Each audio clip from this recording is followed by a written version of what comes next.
Hey, what's going on, everyone? This is Dave, also known as Loving Them Trains, and I'm excited to announce that I have reached 300 subscribers. I want to thank all of you for your continued support of the channel and coming back to watch me and my train shenanigans, and it's definitely an exciting day for me. So I thought in this one I would go ahead and give you all a tour of the layout, kind of talk about some upcoming things that are going to be happening on the layout, and also just run some trains on the layout. We very rarely see that on my channel, and I do promise to do more of that. As I've said before, I really enjoy the building part of model railroading, and I love the trains too, but sometimes the trains take a back burner because I'm always doing work on the layout. So we're going to see some trains running around the layout today. So again, thank you so much for your support. If you are new to the channel, please take a moment and subscribe to the channel and click on that bell so you get notifications when I upload new videos. So I think I'm going to go ahead and stop all this talking and let's go ahead and get to the tour. The main room of the layout is approximately 15 by 25 feet, and I utilize the entire perimeter of the room to create an around the room style layout. The operation system is both Lionel Legacy and MTH DCS. I use all Atlas tracking switches. There are no grades on the layout, but there are 3 levels. The layout follows no prototype and is freelance at its core. I mostly model the types of things I saw as a child when the railroad had its biggest impact on me.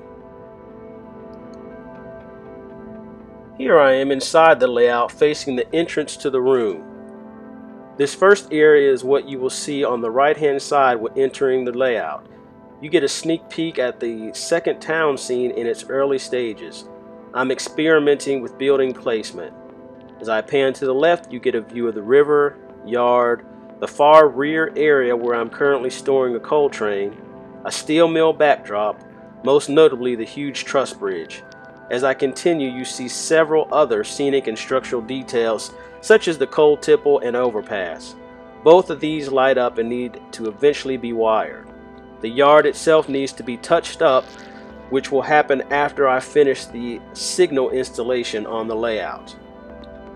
As I come across that awesome scenic detail 1-to-1 proportion window, we are now looking at what is the left side of the layout where you see the town scene as it currently stands.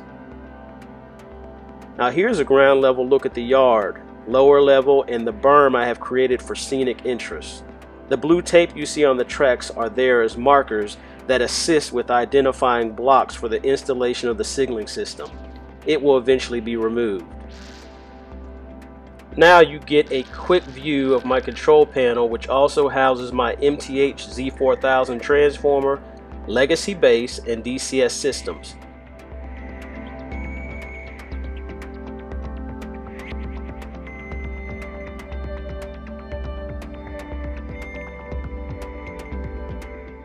The plywood you see on the benchwork is a lift out section that I forgot to put back for this video. Here we are where you can see the door to the entrance of the room and the lift bridge, which was the first of several to follow. I really like bridges. I continue with more ground level footage on the lower level. The asphalt road leading to the grade crossing needs a touch-up. The area is frequently used to place items as I am working on a project for the layout.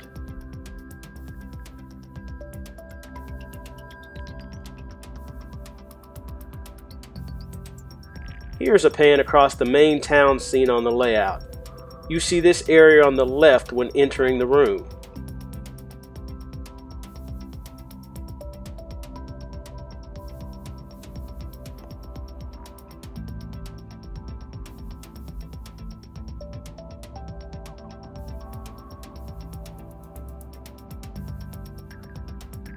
As I get some more aerial footage, you can see it. Park Avenue, which is named for the park to the right of it. The park itself is a lift-out section. You then see the backs of buildings on Hill Street, which is named after the hillside the railroad has blasted through for trains to travel through the area. You also see some bare spots where a couple of buildings go. Again, they were removed as there is work being done in the area. Lastly, you see some buildings located against the vaulted ceiling in the rear side of the layout to your immediate left when entering the room. Here's a view of Hill Street as the single-track Pratt Bridge hovers above. As I pan back to your left, you see another view of Park Avenue. You are now looking at the back of the layout and Hill Street. The rear wall has a series of building flats for obvious reasons. This is where Hill Street turns into Main Street. Most of the buildings in this town are lighted, including the traffic signal. A few more details need to be added, such as lampposts, decorative trees, fencing, and of course people and vehicles.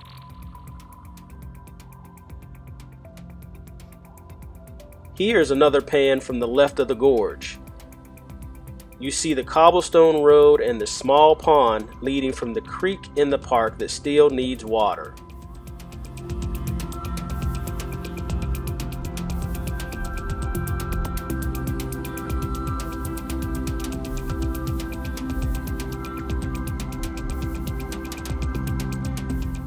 Now here's a view of the hillside from which the nearby road is named for. You can see how the railroad has strategically meandered around the area to ensure efficiency. Also front and center is my first major kit bash fruit factory.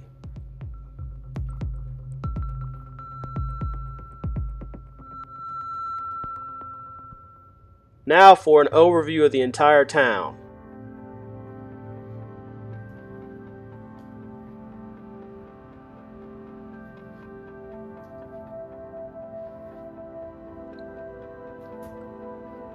Towards the end of the overview, you see where I continue my experiment of building placement with Miss Molly's Diner from Woodland Scenics.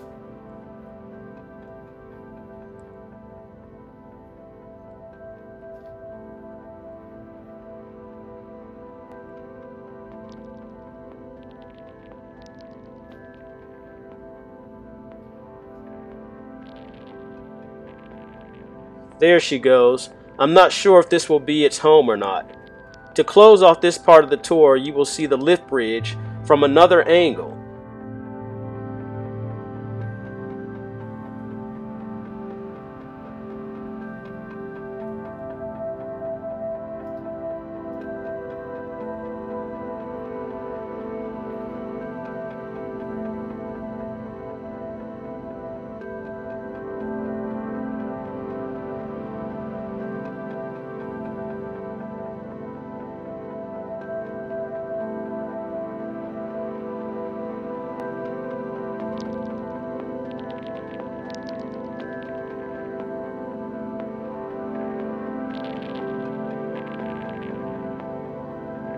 Now let's follow the train into the second room of the layout.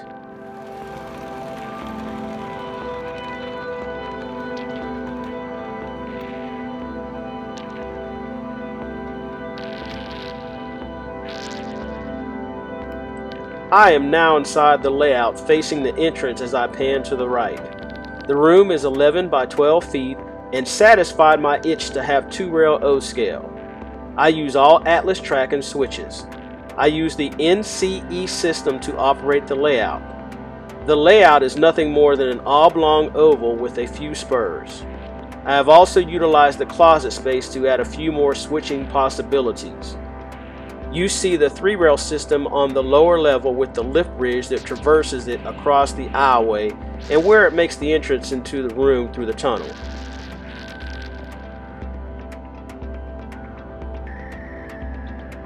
As I pan back to the right where you see another town in progress, as I experiment with building placement, I show the tip of the small 3-track yard, past the turntable and roundhouse. Whereas the season for the other room is summer, I wanted to create fall in this room.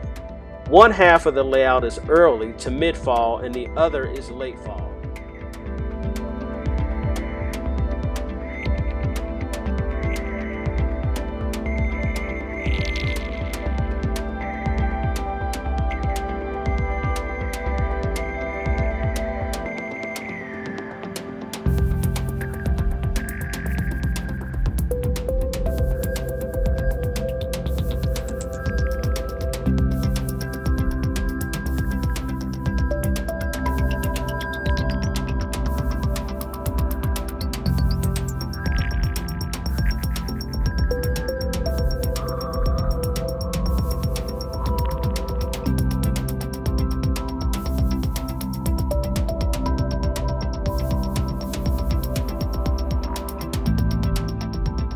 Here you can see the creek meandering from the back of the layout to the front where it lets out into a small lake.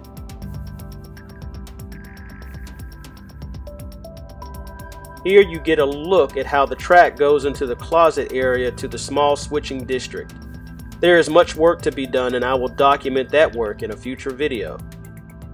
You can see the fascia in this room is contoured to the layout to create scenic interest, but not take away from it.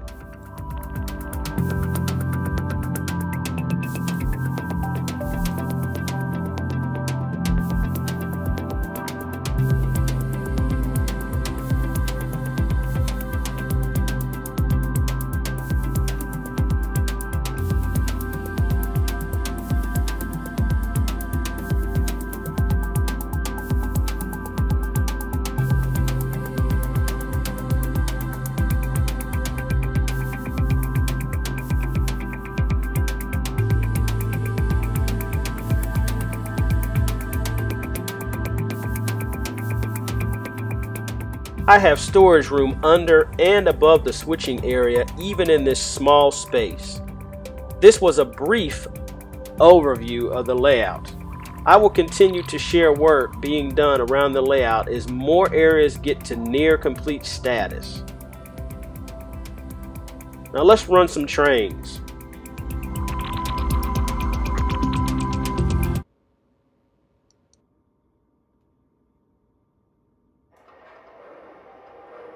Let's watch an MTH trio lash-up with B&O number 3686 at the point, followed by C&O number 3011 and 3014 pulling a coal train.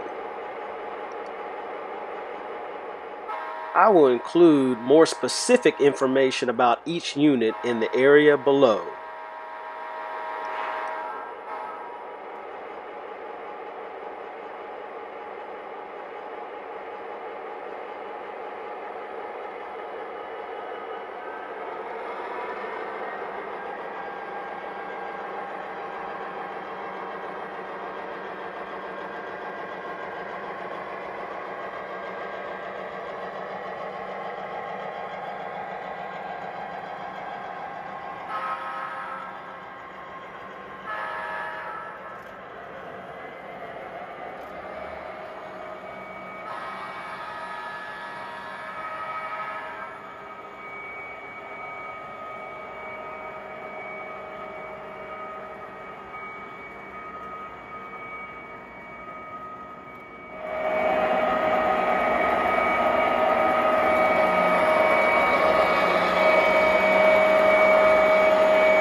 Well, I'm going to end this video, but be on the lookout for part 2, which will be a continuation of just running trains. Again, thank you for all of your support in helping me make this milestone. It's very humbling and motivating to me. Well, I'll see you later, and until next time, later, y'all.